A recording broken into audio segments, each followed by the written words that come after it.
Mashinaning markasi nima? Yomon qiziq-ku. Sonsiz ishlasam tekinga yo'l beramiz. Mashinangiz bo'lsa, ichi saloni mamnaqa rang bo'lsa, maza bo'lsa kerak. Temur aka, mashinaga nima ishlar qilib berasiz, aka? Mashinaga salon qismini olganmiz, yangi proyekt qilib, hamma rangda, полный salon qismi yangi rangda, salon, как salon tapda rang bo'ladi bo'lmoqda. Bundan tashqari polirovka keramika и круговой broneplyonka xizmatini olib qo'yganmiz. Demak, saloni полный mashinaqa rang bo'ladi, aka, to'g'rimi? Mashinaning markasi nima? Yomon qiziq-ku. Markasini patishchilarga tashab qo'yaylik, patishchilar topsin, qanaqa markali ko'rinishdan kabriolet turibdi.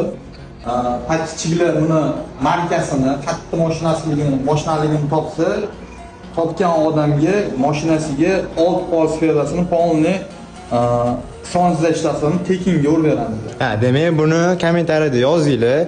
Nima mashina, nima markada, akam o'zlari tonirovka xizmatlarni qilib beradilar. Xudo xolasa.